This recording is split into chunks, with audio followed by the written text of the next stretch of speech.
It's all about getting everything right. You know what I mean? It's never just easy. It's always easier when you're younger because I was there. I used to do great things when I was young, but The fastest man in history has spoken out, and he didn't hold back. Usain Bolt has a clear warning for 17-year-old sprinting sensation Gout Gout. As excitement continues to grow around the young Australian athlete, Bolt's words have made fans and experts take notice, wondering what challenges might lie ahead for this rising star.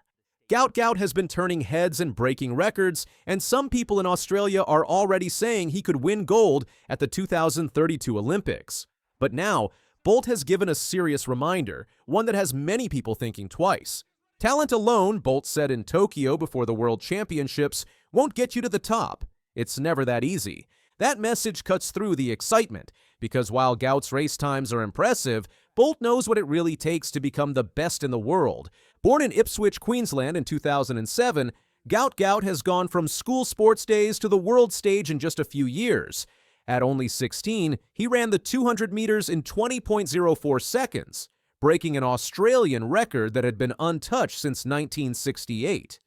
A few months later, at the Ostrava Golden Spike meet, he beat his own time and ran 20.02 seconds. And that's not all. He also ran 2 races under 20 seconds with the help of a strong tailwind, 19.84 and 19.98 seconds. These don't count as official records, but they show just how fast he really is. Gout now ranks among the top 7 runners in the world under age 20 for the 200 meters. And remember, he's still in high school. In Australia, the media is already calling him the future of sprinting. Coaches say he's the real deal. Fans have started comparing the way he runs to Bolt himself. But is all this attention coming too soon? The comparisons are hard to ignore. Gout's upright running, high knees, and powerful speed look a lot like Bolt's famous style. Gout even talked about it in an interview, saying, "Although I do run like Usain Bolt, I do maybe look like him in a couple of ways. I'm just trying to be myself." But Bolt's message was honest, not just praise. He's very talented with the times he's running now, Bolt said. But the transition from junior to senior is always tougher. Bolt explained that talent is important, but it's not everything. What really counts is having good coaches, staying focused, handling pressure, and having the right people around you. It's all about getting everything right, Bolt said. It's all about if you get the right coach, the right people around you, if you're focused enough. If someone else had said it, it might sound like basic advice, but when it comes from Bolt, it means a lot more. He's not just a retired runner, he's the best there's ever been. He broke world records and won Olympic gold medals by age 22. And he knows how hard it is to go from young talent to world champion. Bolt didn't win everything right away. He had to deal with injuries, mistakes, and tough lessons before reaching the top. Gout is being pushed into the spotlight much earlier. This week, he'll run the 200 meters at the World Championships in Tokyo against top runners like Noah Lyles and Kenny Bednarek. That's what worries Bolt. Gout has amazing talent, but he's still just a teenager. He's not only racing, he's also finishing school, dealing with media interviews, fan attention, and people already planning his future. Some are calling him the next Bolt, and many expect him to win Olympic gold in Brisbane in 2032. Handling all that pressure is its own challenge. In the moment, it feels great because everyone wants to be compared to Usain, Gout admitted, but at times it does get a bit overwhelming. Luckily, Gout has good support around him. His longtime coach Di Shepherd believed in him early. His agent James Templeton kept him away from too much media attention over the last year and a half to help him stay grounded. Even his name has caught attention. Some people think it should be spelled Gout to match his South Sudanese background, but his team says it will stay Gout Gout for now. Now he's getting ready for the World Championships in Tokyo. He's ranked 16th in the world for the 200 meters, and he's almost 4 years younger than most of the top runners. Most of the others are Olympians. Still, legendary Australian sports commentator Bruce McAvaney says, don't count him out. It's possible for him to reach the 200-meter final in Tokyo, which would be an extraordinary achievement at his age. Even Usain Bolt couldn't do that. Even if Gout doesn't win a medal, the world will be watching closely. Can he keep up with Noah Lyles, who's the defending champion? Can he beat Bednarek, who has 2 Olympic silver medals? It won't be easy, but Bolt has made one thing clear. This is the moment that will show us what Gout is really made of. Bolt isn't trying to bring Gout down. He wants him to succeed, but he's also seen what happens when young stars get too much pressure too fast. His advice is real. Get the right team, stay humble, train smart, and don't get lost in the attention. You want athletes to do well. The more athletes do well, the bigger the sport is, Bolt said. And I'm always a supporter of track and field getting bigger and doing bigger things. Gout's plan? Stay calm and focused. My top-end speed is my secret, he said. So I've just got to focus on the first 100, the first 50. Once I get out of that bend, I know I can run people down. Born to South Sudanese parents who moved to Australia in 2006, Gout grew up in Ipswich, just outside Brisbane. He was discovered at a school sports event in 2020. By age 12, he was competing in big school meets. At 13, he joined Coach Shepard's training team. At 16, he signed a sponsorship with Adidas. He's already won silver at the World Junior Championships in Peru. He raced against Lyles in the US and came home to dominate Australia's track season. He won the 200 meters at the Australian Championships, becoming the country's top young sprinter. With Tokyo just around the corner, the spotlight is on him. No matter how he finishes at the World Championships, Gout's journey is just beginning. The road to the 2032 Olympics is long, and Bolt's warning might be the advice that keeps him on track. The biggest challenge isn't just running, it's staying focused, making smart choices, and growing without burning out. If he listens to the right people, Gout could lead a new era in sprinting. But there's not much room for mistakes. Too much pressure, bad coaching, or injury could change everything quickly. That's why Bolt's words matter. It's not about being afraid, it's about being smart. Because if Gout listens, learns, and stays strong, we might be watching the rise of a future legend. And who better to guide him than Usain Bolt? From Shelly-Ann Fraser-Pryce, as you would expect. Hobbs of New Zealand on the outside. Now comes the American Hobbs. Aaliyah Hobbs is right there. She goes through. When you see a 38-year-old mother outrunning college athletes and Olympic champions, you might think it's some kind of magic trick. But Shelly-Ann Fraser-Pryce is very real, and she's about to compete in her final race. The Jamaican sprinter known as the Pocket Rocket stands just 5 feet tall, but she's created one of the biggest legacies in track and field history. With 3 Olympic gold medals and 10 World Championship titles under her belt, Fraser-Pryce has been dominating the 100-meter dash for nearly 2 decades. Now, at an age when most sprinters have long since retired, she's preparing for one last hurrah at the 2025 World Championships in Tokyo.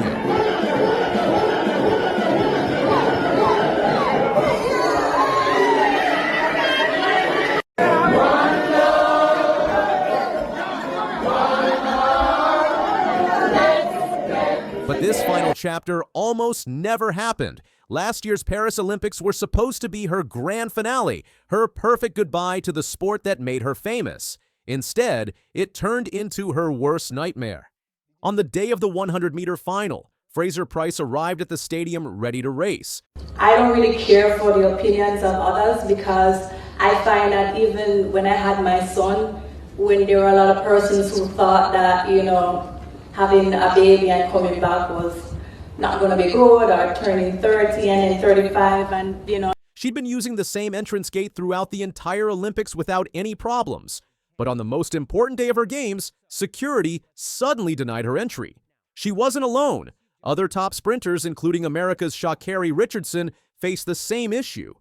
For 30 agonizing minutes, Fraser-Pryce stood outside the stadium arguing with officials. She watched as busloads of other athletes passed by, witnessing her humiliation. When she finally made it to the warm-up track, a full hour behind schedule, nothing felt right anymore. Sprinters are creatures of habit, and her routine had been completely destroyed. Fraser-Pryce later revealed what happened next changed everything. For the first time in her entire career, she had a panic attack. The woman who had overcome injuries, setbacks, and every challenge the sport could throw at her simply couldn't make it to the starting line. She withdrew from the semifinal, officially due to an injury sustained during warm-up, but the real damage was mental. Fraser-Pryce said this to reporters, "I didn't get the opportunity to do what I know I could have done in that moment, and it was hurtful. It was the first time in my entire career that I've never been able to step to a line to compete." That devastating experience in Paris could have been the end of her story, but Fraser-Pryce isn't built to quit on someone else's terms. she decided to delay her retirement by a year, giving herself one more chance to say goodbye properly. The journey back to competition started in the most unlikely place, her son's school sports day. When the school organized a parents' race, most people probably expected Fraser-Pryce to take it easy, maybe let some regular mom or dad have a moment of glory against a world champion. They were wrong. Fraser-Pryce absolutely destroyed the competition, beating every other parent by what observers called a veritable mile. Drone footage of the race shows just how dominant she was. When asked if she ever considered holding back, her response was classic. She said, "I would never do that. It's not in my DNA to do it. What amazes me is that they actually think they stood a chance." This competitive fire has been burning since she was a child growing up in Waterhouse, a working-class neighborhood in Kingston. Fraser-Pryce shared a bed with her two brothers and mother in a house that didn't even have an indoor toilet. Her first real memory of track and field came when she was watching Jamaica's relay team win gold at the 2004 Athens Olympics. She was sitting in her aunt's doorway, watching on borrowed cable TV, and when Jamaica crossed the finish line, she jumped so hard she hit the zinc fences around the tenement yard. That moment sparked something special. In 2007, as an uncertain teenager, Fraser-Pryce traveled to Osaka, Japan for her first Senior World Championships as a reserve for the relay team. She remembers being so unsure of who I was, very mediocre goals, just happy to be there. 1 year later, at the Beijing Olympics, she shocked the world. The 21-year-old with braces won the 100-meter gold medal, leading another Jamaican sweep. Her goal had been simply to make the final, but she walked away as Olympic champion. The 2012 London Olympics confirmed she wasn't a one-hit wonder. Fraser-Pryce successfully defended her title, officially joining the ranks of sprinting legends. But her story was just getting started. In 2017, everything changed again when her son Zion was born. Fraser-Pryce sat on her bed and cried when she learned she was pregnant, not from joy, but from fear. Friends were already congratulating her on what they assumed was the end of her career. The conventional wisdom said that motherhood meant retirement for female sprinters. Fraser-Pryce had other plans. "Everyone's entitled to their opinion," she said. "I knew how I felt, and I knew I wasn't ready to go. I had something left to do, and I stayed focused on the goal." 2 years later, she proved every doubter wrong by winning the 2019 World Championships in Doha. Standing on that podium as both world champion and mother, Fraser-Pryce knew she had achieved something bigger than personal success. She told this to World Athletics. "When I crossed that line, I knew it was a victory, not just for me, but for so many other women, for so many other mothers." She wasn't finished dismantling stereotypes. In 2022, at age 35, Fraser-Pryce won her 5th consecutive world 100-meter title in Oregon. This came after Jamaica's Elaine Thompson-Herah had dominated the Tokyo Olympics, seemingly passing the torch to a new generation. Fraser-Pryce's response was defiant.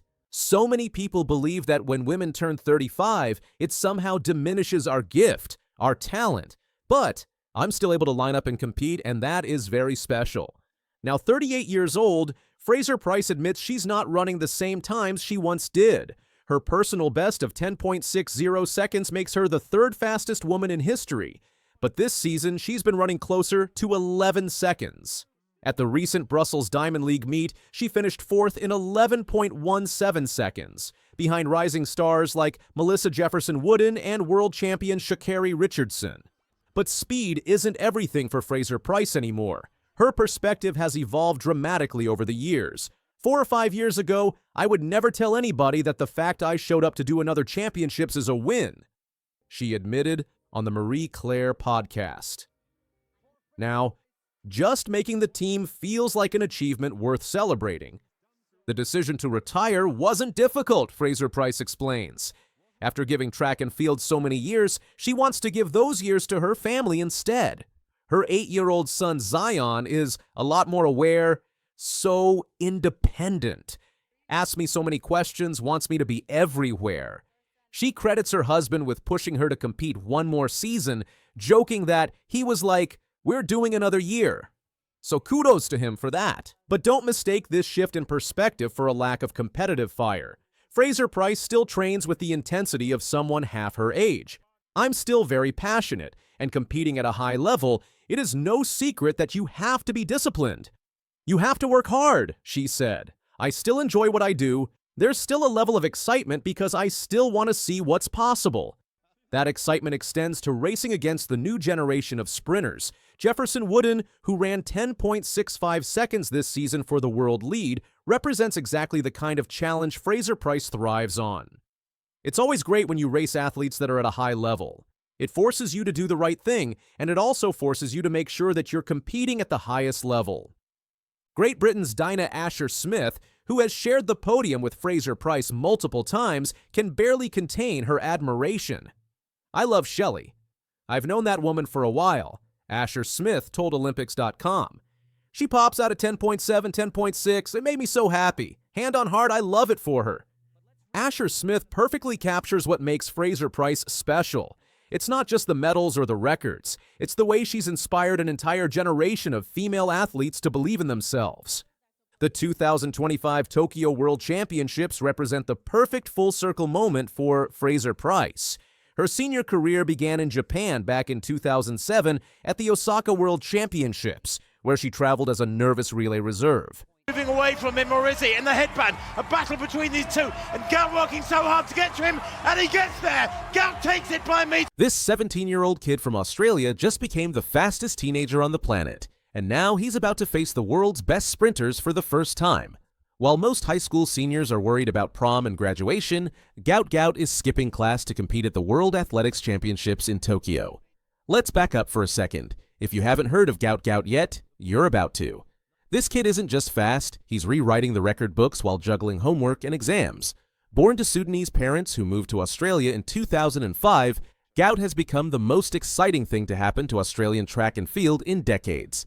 Just a few months ago in the Czech Republic, Gout lined up for his first senior race outside Australia at the Ostrava Golden Spike meet.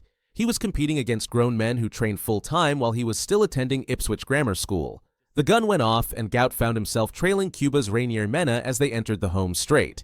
Then something special happened. Gout unleashed a burst of speed that left everyone watching in shock. He flew past Mena and crossed the line in 20.02 seconds, breaking his own Australian record by 0.02 of a second. After the race, with reporters surrounding him, Gout kept it simple. "I feel good. New personal best, new national record in my first European race," he told them with the calm confidence of someone twice his age. But here's what makes this even more incredible. That 20.02 wasn't just a personal best. It was faster than Usain Bolt ran when he first raced at that same meet back in 2006. Bolt clocked 20.28 seconds, and we all know what happened next. 3 Olympic golds in the 200 meters and a world record that still stands today. The comparisons to Bolt aren't just about times. Watch Gout run and you'll see the same tall frame, the same smooth stride, the same way he seems to glide over the track. Even their career paths are eerily similar. Gout has already broken the same junior world records that Bolt once held. Now, Australia has officially announced their team for the World Championships in Tokyo, and Gout Gout is on it. At just 17 years old, he'll be making his senior debut on the biggest stage in track and field outside the Olympics. The announcement has sent the entire country into a frenzy. To understand just how big this is, you need to know what Gout has done to Australian athletics. Last year, nobody outside track circles had heard his name. Today, he can't leave his house without getting mobbed by fans. When he ran at a small local meet called the Stawell Gift on Easter weekend, 6,000 people showed up, double the usual crowd. He didn't even make the final, but nobody cared. Then came the Maury Plant meet in Melbourne. Gout was scheduled to run the 200 meters at Lakeside Stadium, and something unprecedented happened. 10,000 people bought tickets. It was the first sellout for a one-day athletics meet in Australia in over 20 years. People were driving from across the country just to watch a teenager run for 20 seconds. The media attention has been overwhelming. 14 Australian journalists have been given credentials for the World Championships, more than double the number who covered the last championships in Hungary. Both Channel 9 and SBS are broadcasting the event, creating an unprecedented situation where 2 major networks are covering the same athletics competition.